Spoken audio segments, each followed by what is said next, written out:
Good evening, everyone. I am absolutely delighted to be here. This has been a tremendous feat on all of the people gathered here's behalf. When I started in September, this was when Albert came to see me to talk about this exhibition and the publication that will follow it. And I felt like I was dreaming.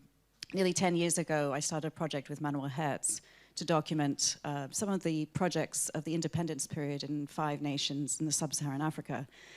And we found ourselves up against a kind of tremendous barrier of knowledge, of information. In fact, the Königsberger Archive had recently arrived, but was sort of inaccessible.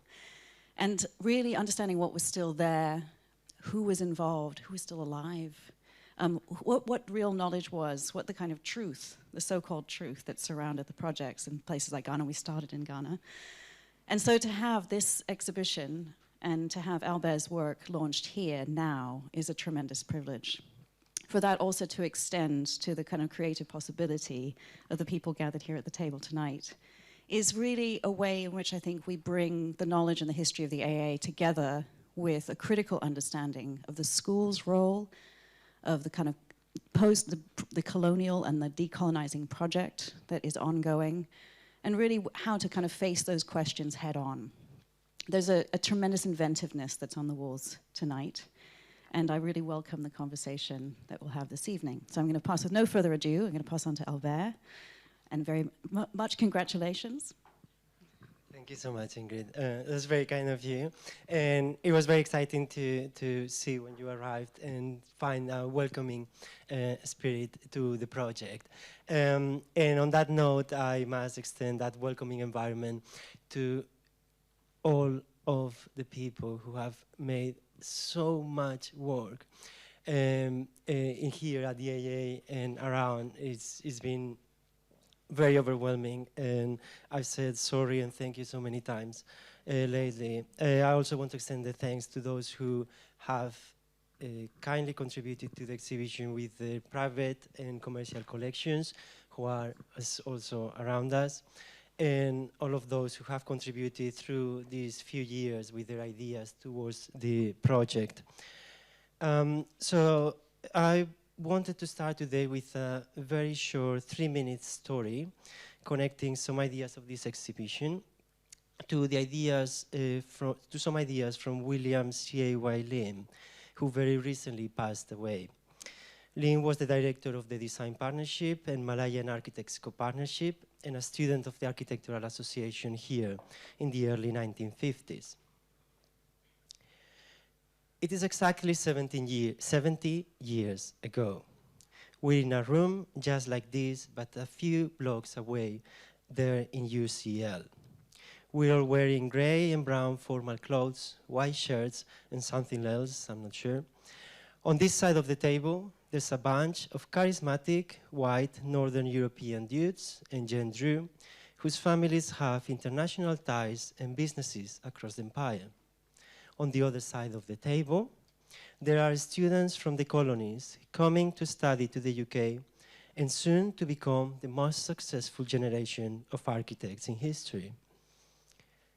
On this side, they speak of the empire as a space of lacking an architectural style, a pleasant climate, material resources, and always speaking about lacking expertise.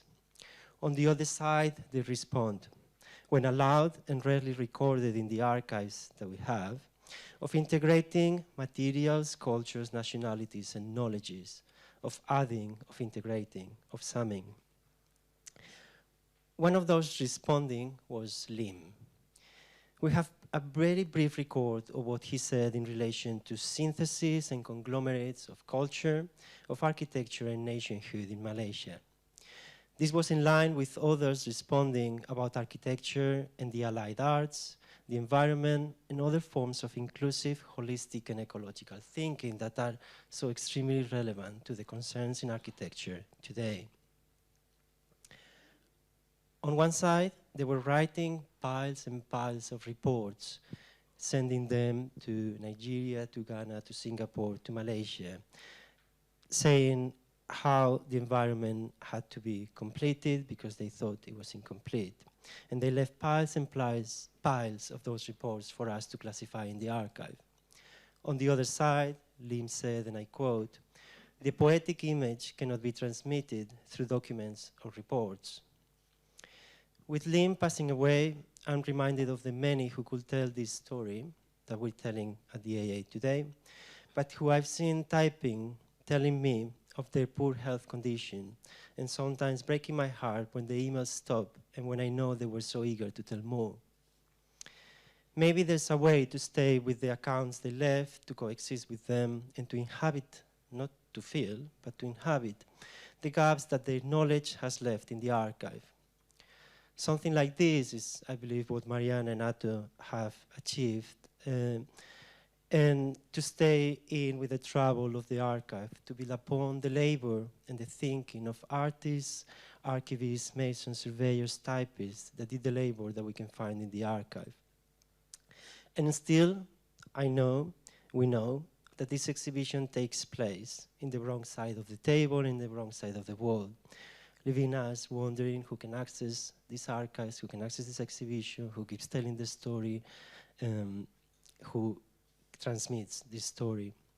So now I'm gonna hand it over to Ella Mahalia Adu, architect, writer, curator, alumna of the AA, and assistant curator of this exhibition.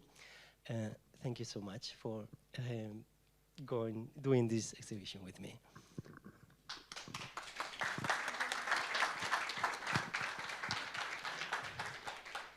Hi, yeah, it's really exciting and a pleasure to see everyone here this evening.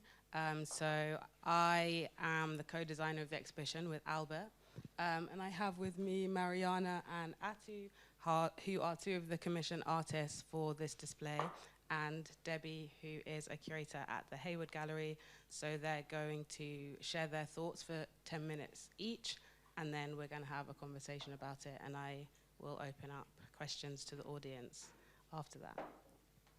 So Mariana, if you would like to start, tell us a little bit about your practice. Yeah. Thank you. Yeah, very happy to be here, and thanks so much, Albert, for the invitation and to be able to work together with Ella and also with Atto. It has been a very interesting process. I don't remember when was the first time that Albert approached me, but I think it was more than a year ago. And he started to send me documents about the archive. And it took me a while to understand what was really the archive about. And I think I was able to digest it or embed it or feel in place with it when I came to visit the Architectural Association in the summer. And I was also together with Ed and with Albert and with other people who are also part of the show. And we spent a lot of time in the archive, like opening and closing the boxes. And well, there was this moment of revelation where you start to see like where things are stored and all the papers and all the reports that Albert was explaining, and also the covers of these reports that they are so beautifully made, but sometimes the content is problematic. And these typewriters, the different typefaces of the typewriters, and the posters. So there was a lot about the envelopes of things and the containers of things and the actual content. And there is when I understood that the content was often very dry and very difficult to digest. So somehow I prefer to stay on this soft surface. Somehow the surface and this skin of things was more appealing to me than the actual reports and diagrams and analysis of the different tropical architecture places. So, well, this is also related to the color of this because all the boxes in the archive have that color, and they're made with this kind of pistachio green cardboard. And then I started to imagine how could I use this material and somehow transform it into something else. And then it's when we got in touch with the paper conservation company that actually produces these archival boxes, I believe, for many different archives in England, that is called Conservation by Design. And then I asked them if I could get like bits and pieces of all the leftovers that they have, like all the leftovers of the cut boxes and folders and all that. So then I was here, I believe, I don't know, 3 months ago or something, and then we got this suitcase like with 30 kilos of paper leftovers. Then I brought them back to Berlin. And then I started to, I work very often with paper and with papier-mâché techniques, but this was a new technique I never did before. So I basically put all these bits and pieces in water, and then I made it into paper pulp. And then I made a series of plaster molds that were based in some materials that really appeal me from the archive. One is this motto that it's action planning that the director of the archive made. It has on the top of this poster, it has a drawing that seems a little bit like a abstract expressionist painting. It could be a Jackson Pollock. And on the bottom with Helvetica, like with a very modernistic typeface, it says action planning. And this image that it's so condensed and so brutal in a way, when I transformed it into papier-mâché and with this very soft green color, it became something else. It became something like it's somehow collapsing or that it's very soft. And I also made another piece that is based on a magazine where it says Encore, and then on the back you see this kind of vernacular architecture, and there's also a tree that it's on the front, and on the back is the title of the magazine. So there are all these different layers.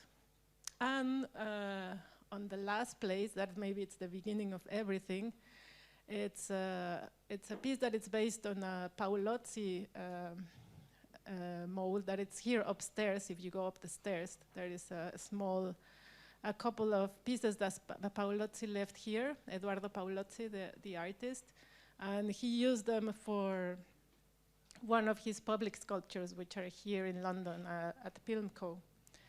And well, I work a lot with, in reference or together with, I feel, even if I never met him, but I've been thinking about Paolozzi's works already for many years.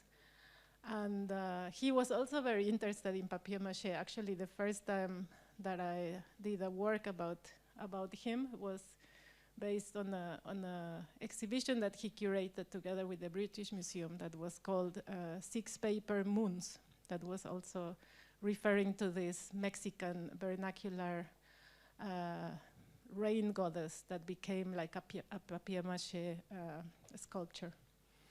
And well, why am I interested in molds and positives and negatives and papier-mâché in the context of this exhibition?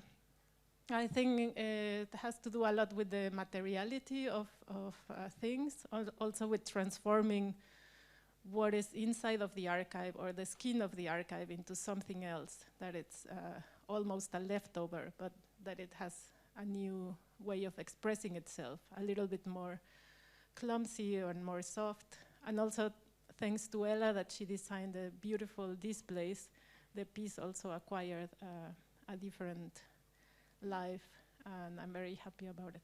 But well, I think you need to see the exhibition and then you will understand exactly how everything is put together. But somehow I think that also one of the revenges of the South, of the global South, is this power of the copy, this power of the repetition and the transformation of the original sources.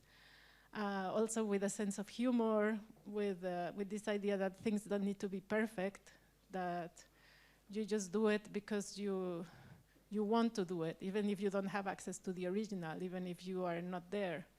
As Albert was saying, who has access to these archives from the global South? Maybe very, very few people. So I'm also thinking about that while working on this exhibition. But well, thank you very much, and I pass the word to Ato.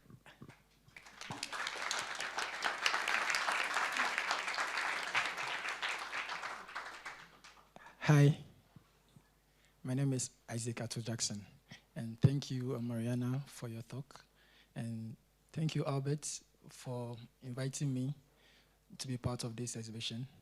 And as Mariama Mariana was saying that she is, the Global South who gets access to the archive and everything. I, coming from Ghana, was able to get access to this archive, which is in England. So it's a privilege for me to also do something to this archive. So my project is titled Anansesem, which is a local name given to, let's say, fable, like stories which are narrated fictionally, which sometimes the characters are animals and all those things. But I think the name Anansesem is two words, Ananse and Insem. And Ananse is a spider. Ananse is a spider. And the idea of the Anansesem is more about certain, fictional, creative way of, creating a fiction, or maybe a story coded with maybe moral lessons.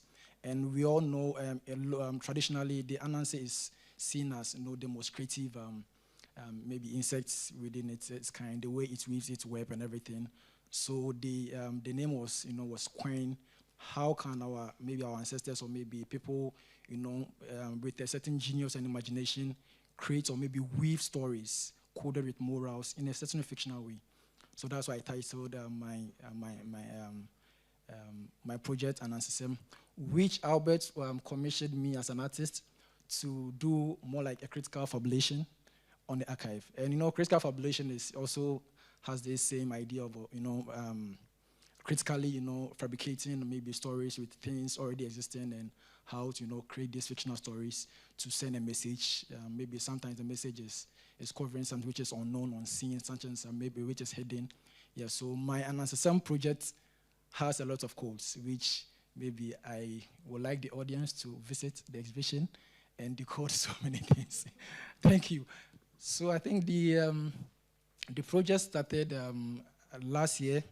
Albert, I had an exhibition in Berlin with Gallery Veden, where I was able to see Mariana's exhibition for the first time. Yes, that was in Berlin.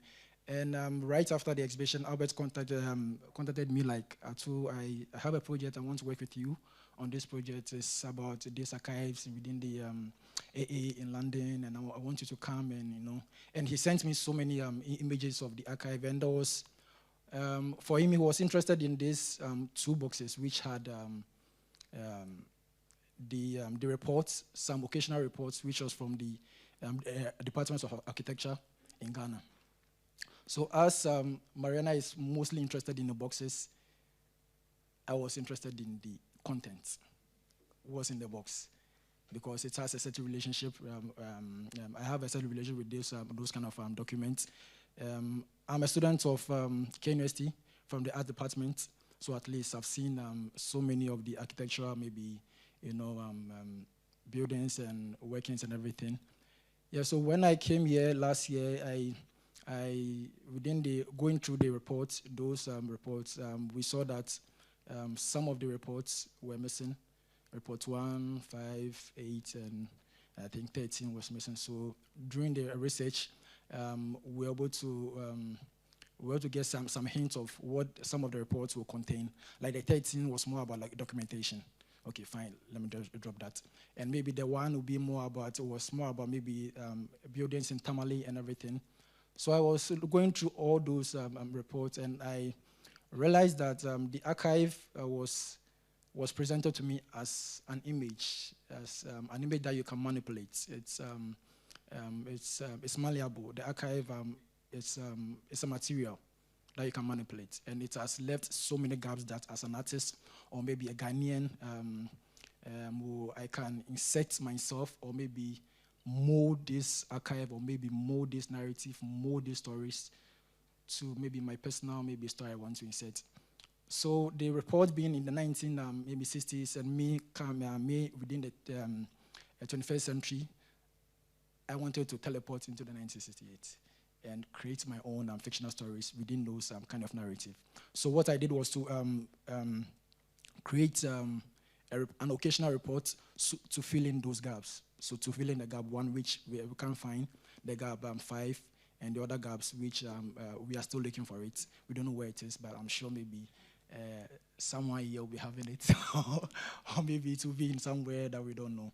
Yeah, so what I did was to now go back to Ghana, and I have that freedom. It's now I have the freedom to insert myself.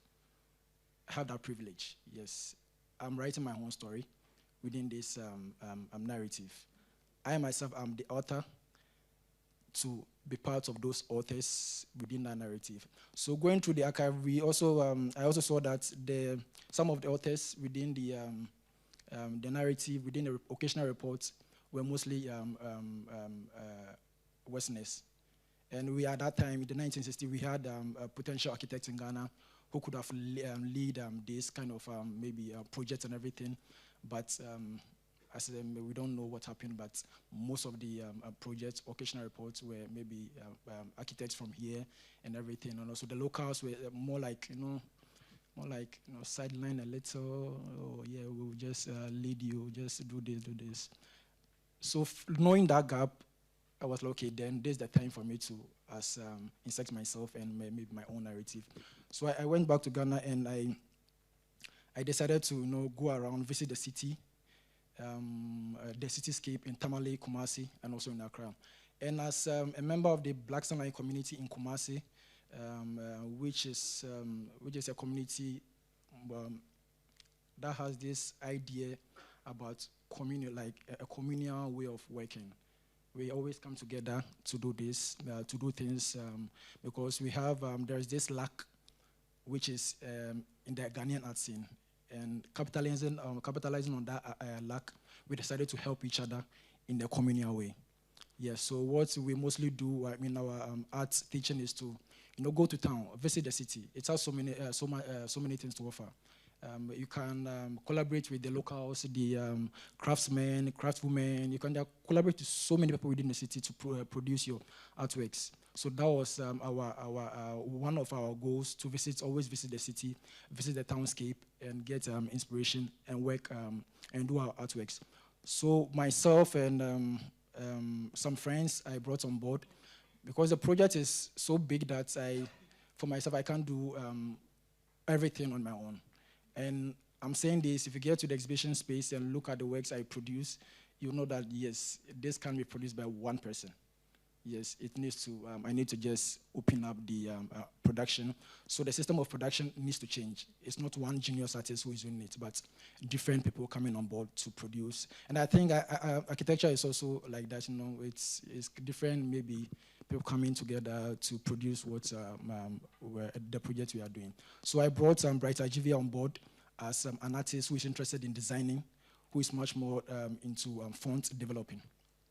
So what he does is to also visit the city, look at the local handwritten fonts and everything, then pick those things up and translate those fonts into a digital font.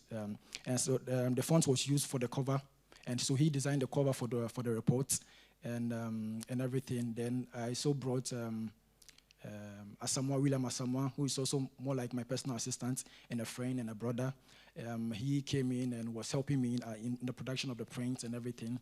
And Jennifer Arnaud, who is also a student in the department, but was also interested in the way I was printing, so came in as more like an intern. And I was like, okay, Jennifer, I have this project. Can you come on board so that we'll just work together? So he was much more into the Kumasi, navigating the Kumasi city, taking pictures.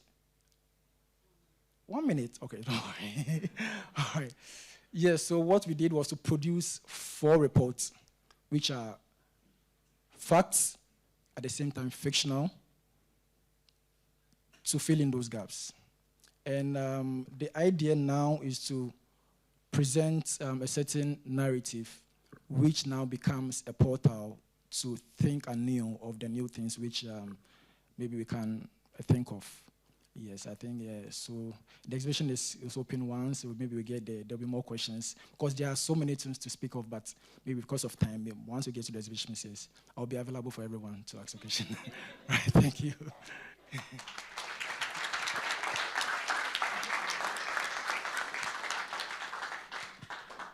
Hi everyone. So I was asked to give a response to the exhibition, which I just saw for the first time. So it's not specifically, what I'm going to say isn't specifically about this archive or this exhibition, but it's thinking about those gaps in the archive and the things that are missing, perspectives that haven't been included.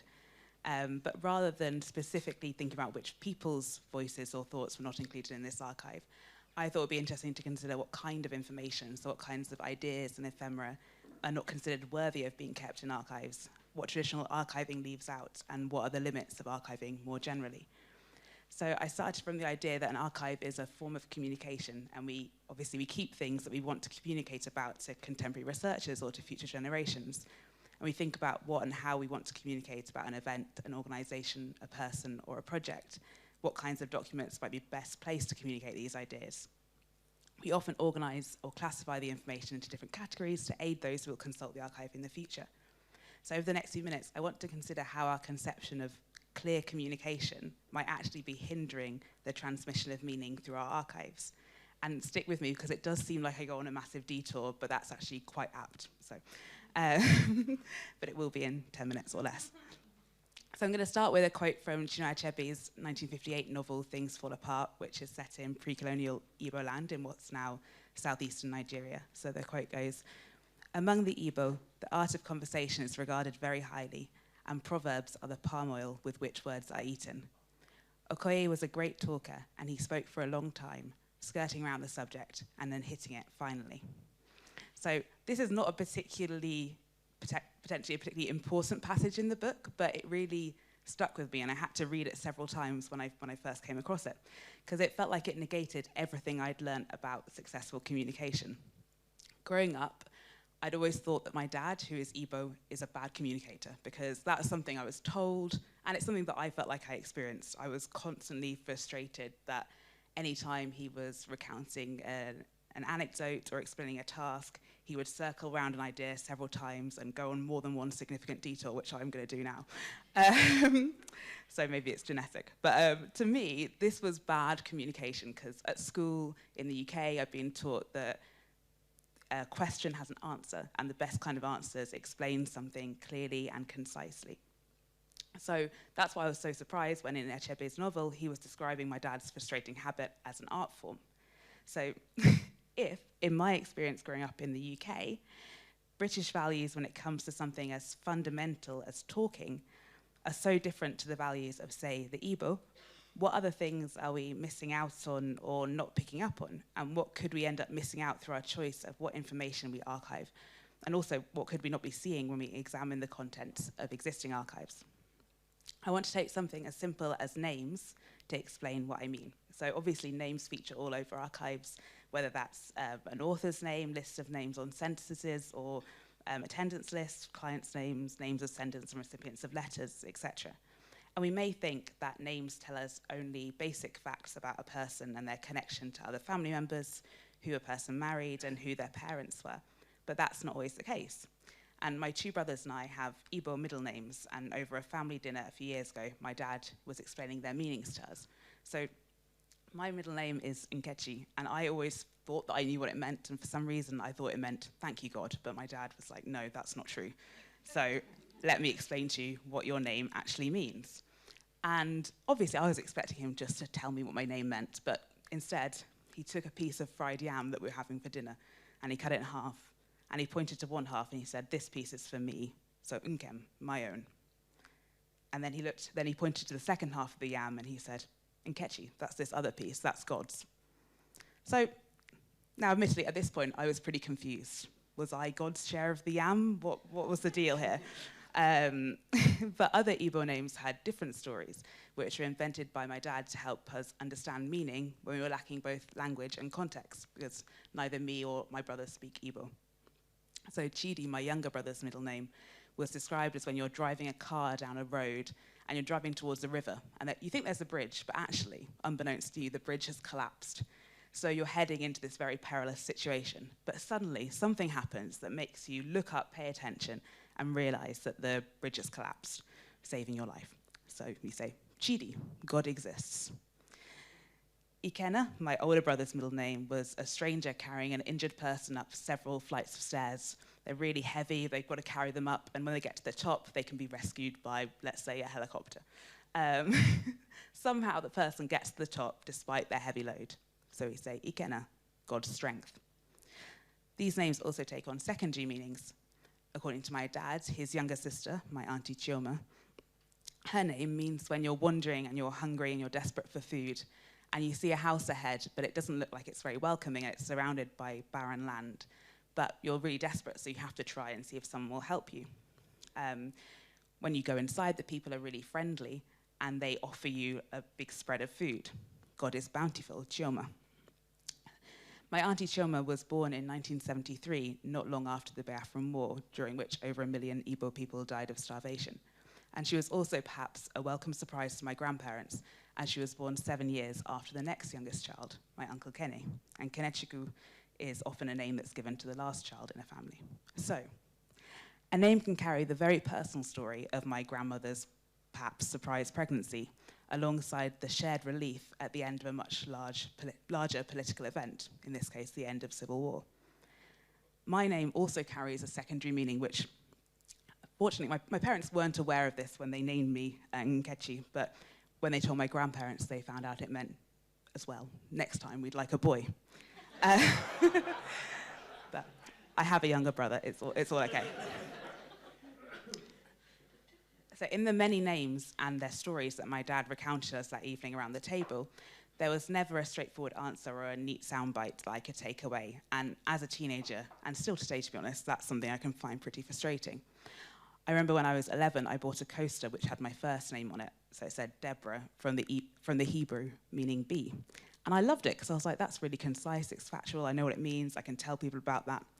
But now when I think about it, how much poorer would Nkechi be if my dad had synthesized it down to Nkechi from the Igbo meaning God's own? It may be clearer, but what does that actually communicate? What does that mean? I feel like this is what it's like to encounter incomplete archives, which archives by their nature will always be, or to read an archive if you're approaching it from the perspective of someone who does not have the cultural understanding of the context within which it was created. It's assuming that an archive tells the full story when the full story actually doesn't exist. It's not considering that the archive perhaps relies on the understanding of cultural norms and concepts that are taken for granted by the people who made the archive, and therefore not considered interesting or specific enough to include in the archive itself. Or perhaps the archive is put together by an outsider who doesn't understand these things in the first place. If my name, Deborah Nkechi, appeared somewhere in an archive, you might assume someone with that name is Igbo or has Igbo heritage. You might wonder why Deborah was put first ahead of Nkechi, and why her parents named her Deborah to then exclusively refer to her as Debbie. But what you probably won't find in the archive is a conversation around a dinner table where a British-Nigerian family discussed the meanings of their names over some yam, or the intricacies behind the stories that were made up by a father living outside the culture he grew up in. Stories that meant so much more than the words with which they were spoken, that swelled to encompass not just words, but the warmth of family and food. So I want to ask whether it's possible for these things to ever be included in archives.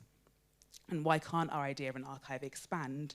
So could these architectural projects in the archive of the Department of Tropical Studies, for example, be remembered through pieces of fried yam, just like Nkechi can?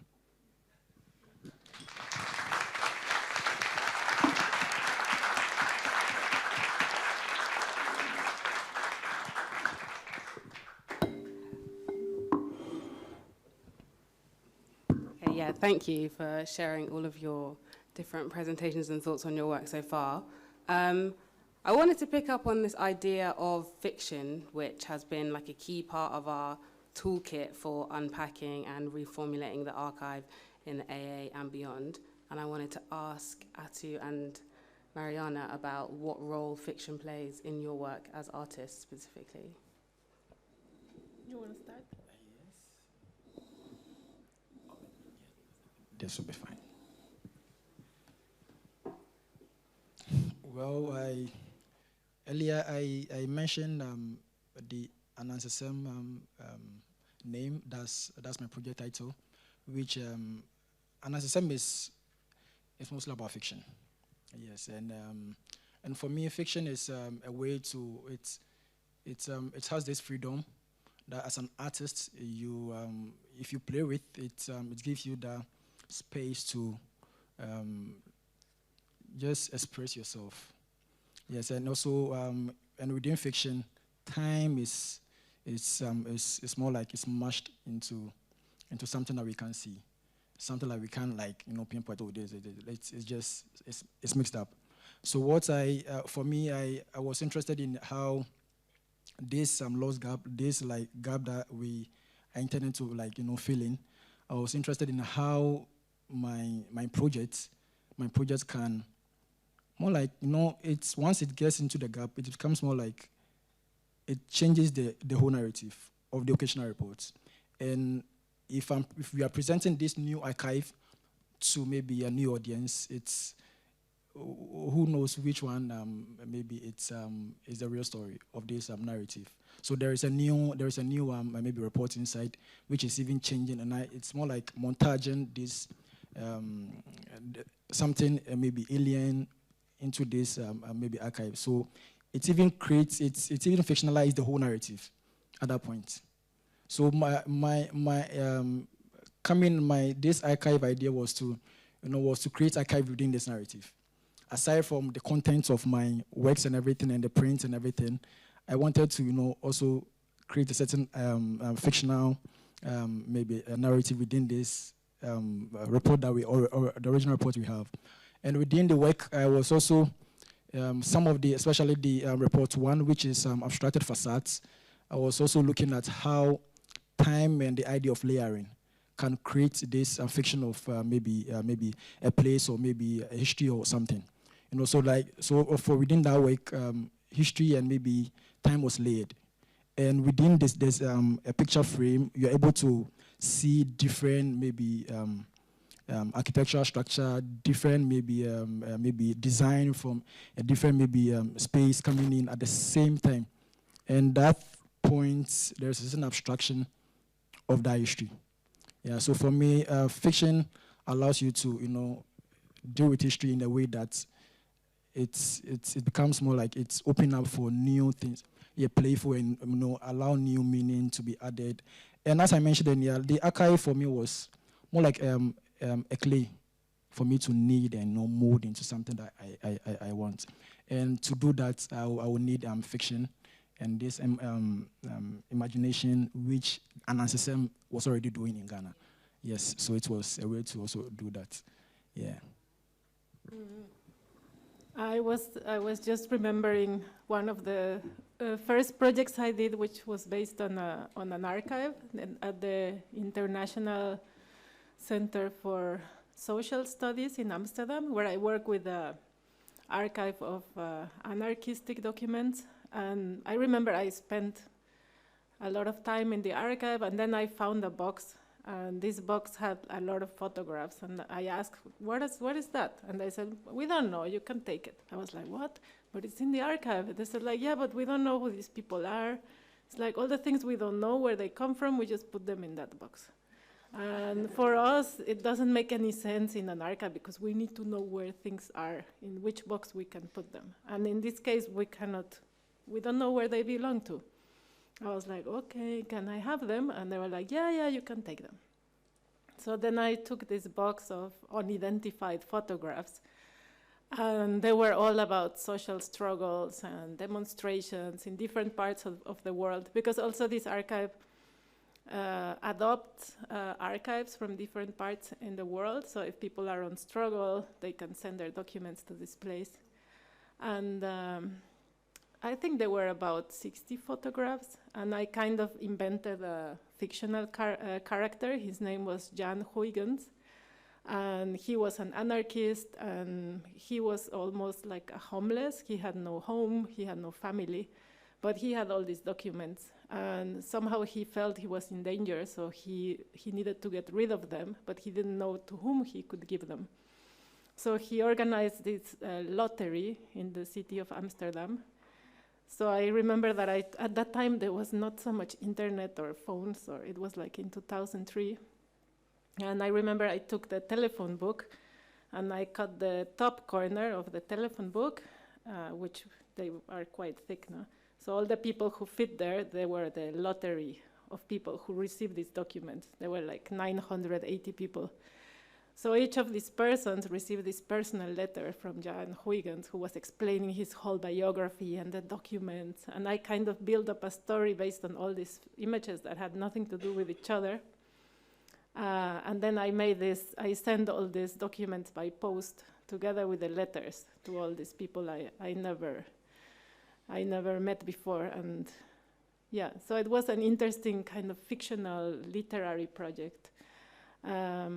At the end, there were very few responses, and also Jan Huygens was not very keen on answering back.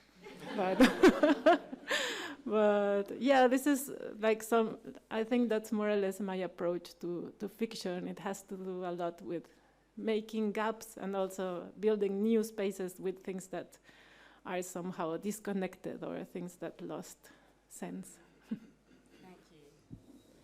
I mean, I think it's kind of amazing because in embedding our own personal fictions into the archive, we've actually revealed that the archive is itself a fiction, and then therefore disrupting this idea that archiving and the process of documenting history in the West is like objective and not, in fact, you know, completely influenced by unequal power relations and all these kinds of things.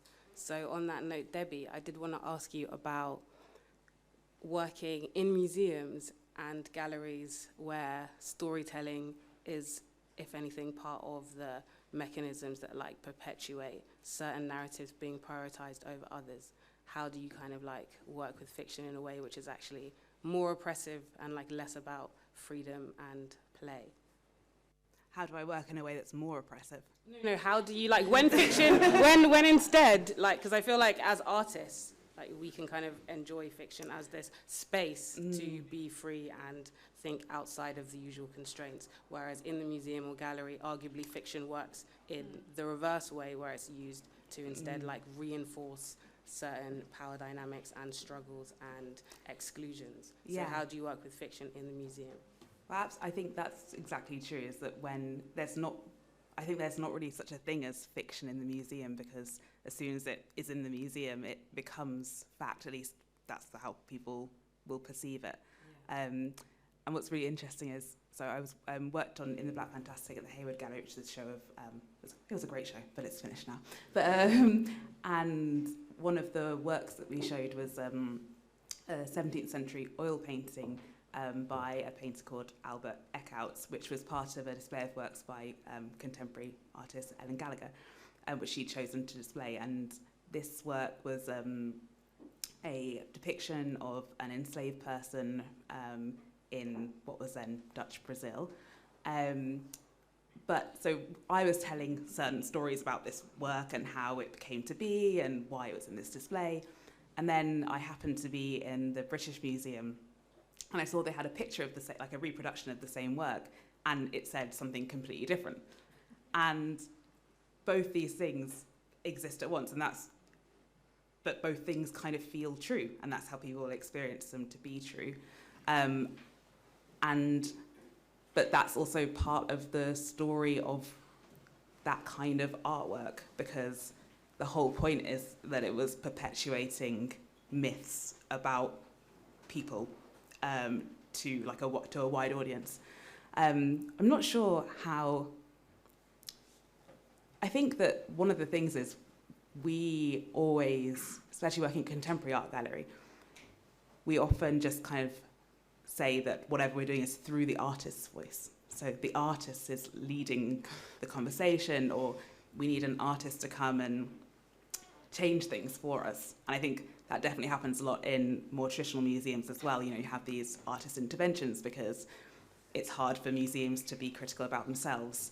And I think that's really something that needs to change in terms of these kind of classical, traditional institutions being able to realise that they are also a kind of constituent person who can have an opinion, which they obviously do have, but to kind of be open about that.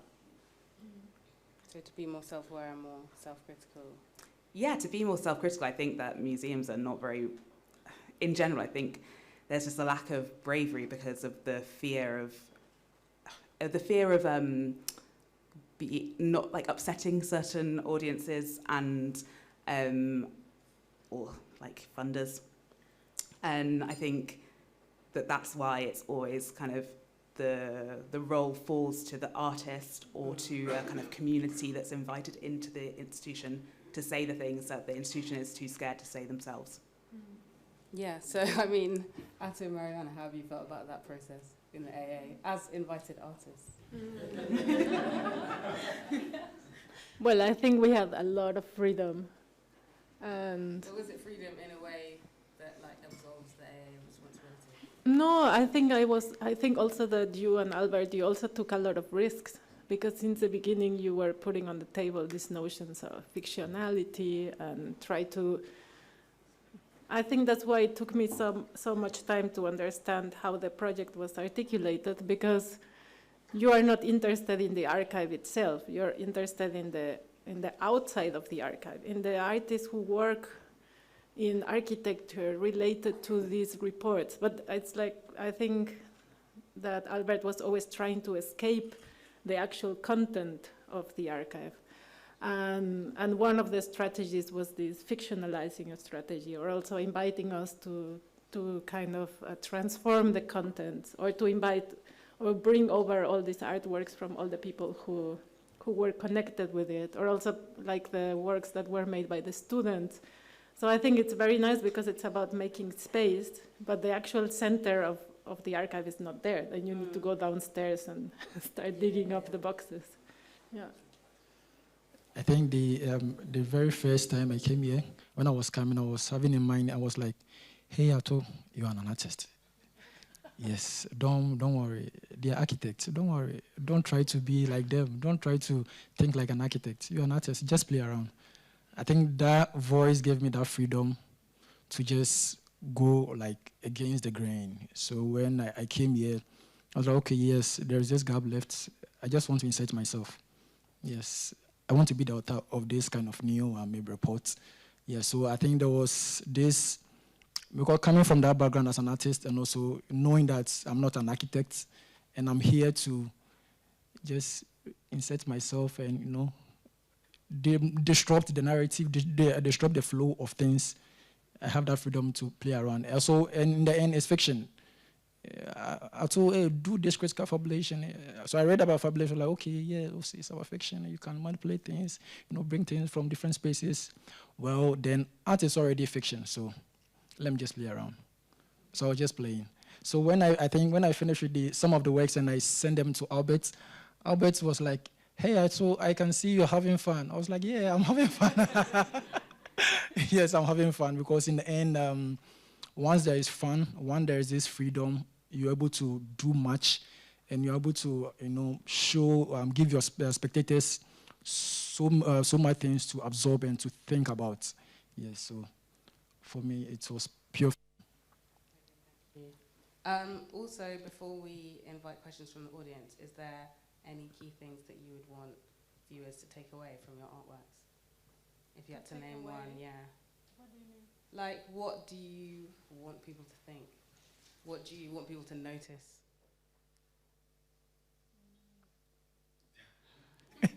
No, I'll go first for you. Yeah, so, you know, sometimes we have the arts. When I was trained as a painter, and yeah, in school. So sometimes when you finish your work, they ask you, so what does your work speak of? What does it like? Sometimes some artworks are just there to just give you a certain experience that you have not experienced before in your life. And also the things coming, I'm bringing in like the images and everything. It's more abstracted in a way that, but within the abstraction, it's telling a certain story, a certain narrative of post-independence Ghana. So from the 1960s, after independence, and how, you know, architects were coming in to, you know, to build up everything till today, which is more abstracted in one image.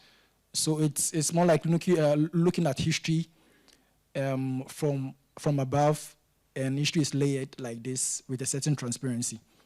So you see through and you begin to see things. So for me, my works are here for spectators to, you know, just experience things on their own. Because what I did was to insert something, just start something up.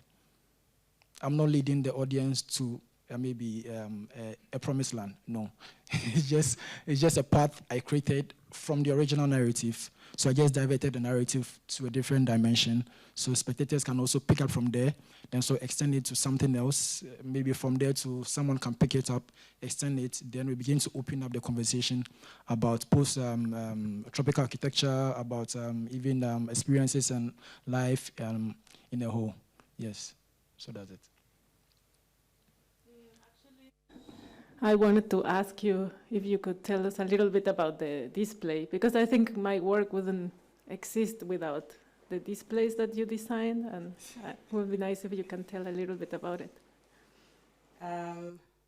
Yeah, the exhibition displays were, I wanted to make something that would be somehow modular, easy to dismantle and easy to play with, like on the fly. So it did end up being maybe a tiny bit too on the fly, but it was good because we could just play around with it as we were constructing it. And I think that a big part of the show was about really bringing a kind of playful materiality to the forefront, so not being dominated by glass screens and ropes and all of these usual like architectures of the museum which keep spectators out, and actually inviting people to partake in the exhibition and the display of works where it feels natural to do so. So when you do see artworks that look like they're meant to be flicked through, please do flick through them when you're in the exhibition. If something looks like it's loose in an archive box for you to pick up, please pick it up. That is the purpose. We're inviting you to do those things. And the display cases, I wanted to really reflect that and then allow everyone to kind of have their own interpretation and their own spin on putting their own work together and having it on display, rather than kind of being the top-down architect. Do we have any questions? Yeah. Thank you. Ooh, that's a bit loud. Sorry about that. I didn't mean to be quite so voluminous. Thanks for the presentation. It's really interesting. My name is Michael Walls. I'm director of TPU, which is kind of the UCL department unit that came out of, in some way, the archives, if you like. We started life in the Architectural Association as that particular department.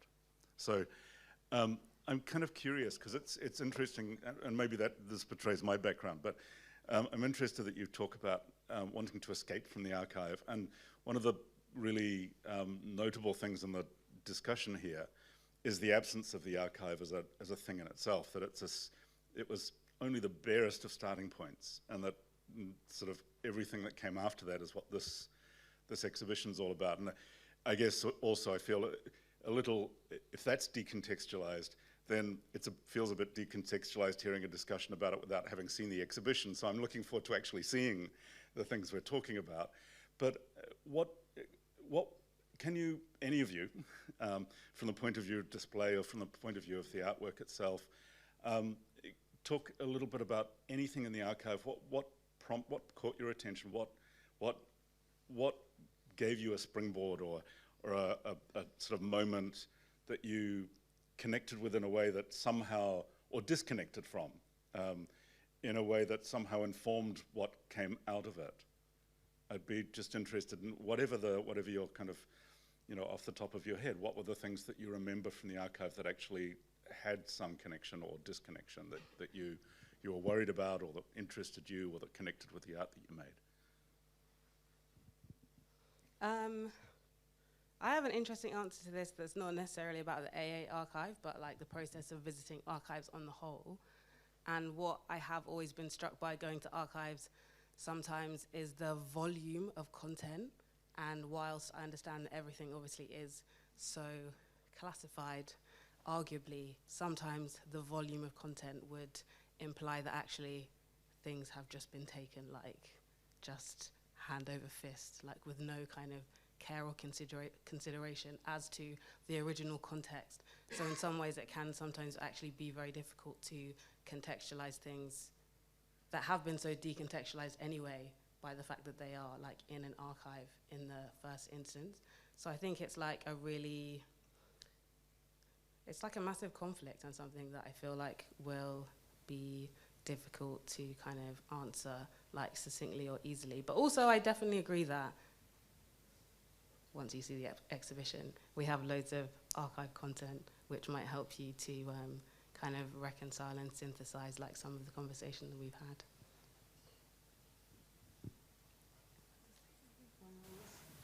Well, I think for me it was accessibility in terms of how we access the archive. Once you get to the archive section, those chambers, okay, you're supposed to pick this and maybe be careful with it. You just have time, be careful. Don't find ways to keep this. There is this aura around the archive, like something which you have to be careful with it. It's because it's history. And for me, I think it's one way. It's one of the things I wanted to respond to silently in the way I presented my works and the kind of and the scale of the works I produced. And so that's why I went through the same procedure of producing a book, like a report in that book form, but in terms of scale, it's more larger than the normal maybe report that we have. Then also in terms of how to access it, it's not just a book that it's just one person who is in front of the archive, then flipping through. But it has the potential to take some of the content off, so we can have like 3 or 5 people at the same time accessing the same information, or maybe the same archive. So I think for me, accessibility was one of the things I was much more concerned with. And most of my works as an artist, I like to go engage this idea about accessibility or maybe dissemination. So in terms of presenting my works or maybe showing my works, I always find ways to twist what is original than maybe a traditional way of maybe accessing maybe something, or maybe accessing maybe a picture or maybe something, and I just twist it. So I was also interested in how to access those archives and how can I, as an artist, maybe twist it to open up the way of even viewing or maybe experiencing or maybe like encountering the archive within the exhibition space. So I was interested in that. That's my point. Do we have any other questions? I'll start with you and then go to Nana. Thank you so much. It's been really fascinating to hear, particularly about your process. And I guess this question just leads on about that. And I understand that you met in Berlin. The two of you met each other before? Oh, you met her work. So that was the beginning of a conversation. I'm just interested, like, during this process of, I guess, accessing the archives and developing your own projects in parallel, knowing that they would be exhibited together. Did you have much of an exchange or a conversation along that process, or did you intentionally keep it separate? I'd be interested to hear about that. Thank you. Well, there was a moment when we had a workshop, but you were present because it's when you were doing the research here, and I was on Zoom, and there was other people as well, and we were somehow like sharing ideas about the different approaches and the way we were going to work and stuff. And apart from that, through the medium of Albert, we always knew what the other person was doing. Yes. Yeah, indirectly. Yeah, and for myself, as an artist, I like to, I'm much more freaked out when I see maybe a colleague artist or maybe an artist who is much more super in doing something great. So, I was so interested in MARIANA's work when I first saw in Berlin, because there was this conception of approaching like already existing material, and it's much more like fascinating for me. So I was researching on her, reading on maybe we are watching her interviews, reading like so much about her. So let's say if you give me maybe 10 minutes to present on maybe a practice, I can give you So I think knowing she like doing things like this, I think I learned so much from her by reading most of her interviews, also watching her interviews, also like looking at her works and exhibitions, past exhibitions. And I think Albert helped us when I came here the last time to visit one of her exhibitions here with the students, and there was so much to digest within her works. And from there, it's also helped me to think more about what I'm doing as an artist. Okay, Mariana is doing this. Yes, then it's possible. Maybe I can also play around as an artist who is more interested in maybe image making. Yes, yeah. Thank you. Okay, we'll have one more question from Nana. I think it is. Thank you very much for a really interesting and insightful conversation. I just wanted to ask a question about the relationship between the archive and ownership. And so, having looked around the show just now, and also in the AA's archive, there's a question about who allows access to what works can be displayed. So a lot of the works in the exhibition have come from other places. And Atto and Mariana, you've both talked about your trips to the AA to access that archive and then to be able to react to it. And you've talked a lot this evening about fiction.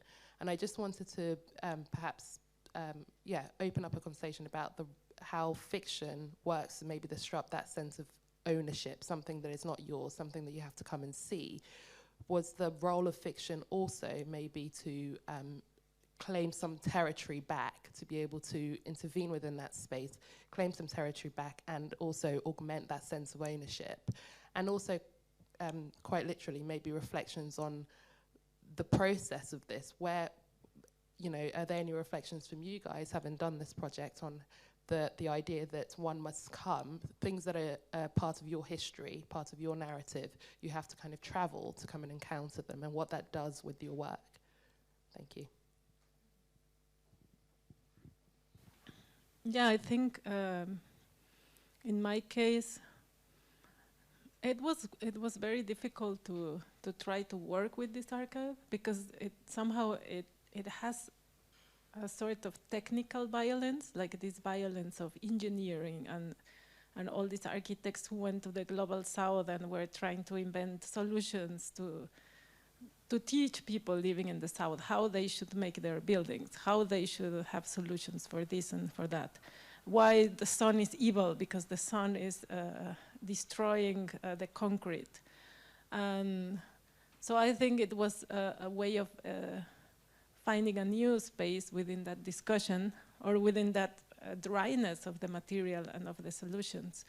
So I can think about a kind of critique of it's not a colonial endeavor, but it's a kind of post-colonial engineer architectural endeavor that it continues up until now. So these were just maybe the seeds of something that it's still going on. And I think the fact that I use this material, which is so soft and so humble, that it goes totally against architectural materials such as concrete and wood. I don't know, if you put one of my pieces half an hour in water, it will totally disappear. I think that's something that it's important for me in that move. Yeah, I don't know if I answered your question, but.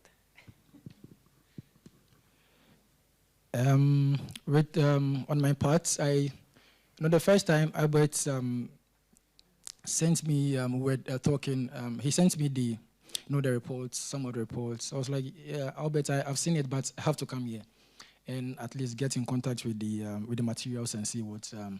But traveling from Ghana to London to access the archive, I was like, this thing, in its general view, it was more like a knowledge which was produced in Ghana for the new generation coming to access it and think anew, or maybe find ways to approach or maybe solve certain maybe landscaping or maybe architectural problems in Ghana, or maybe within architecture in Ghana.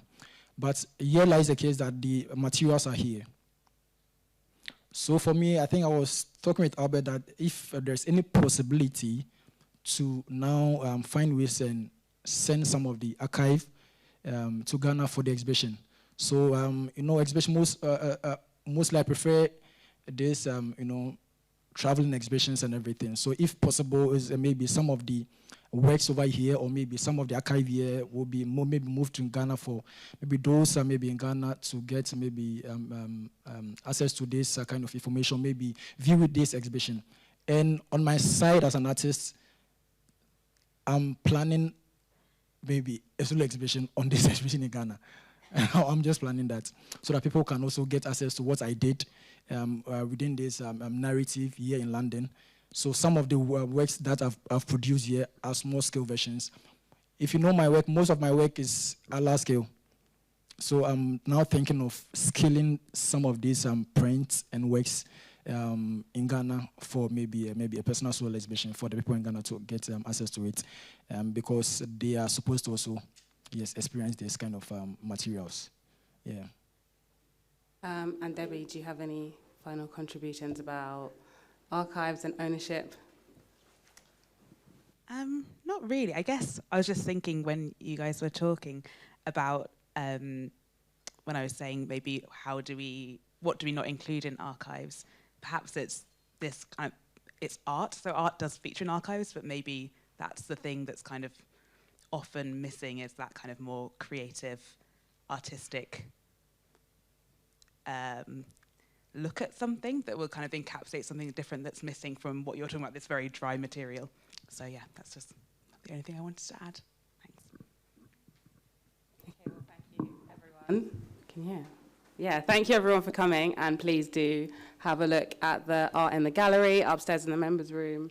We're really excited for you to see it. And please do ask us any questions, give us any feedback, interact with everything, and have a lovely evening.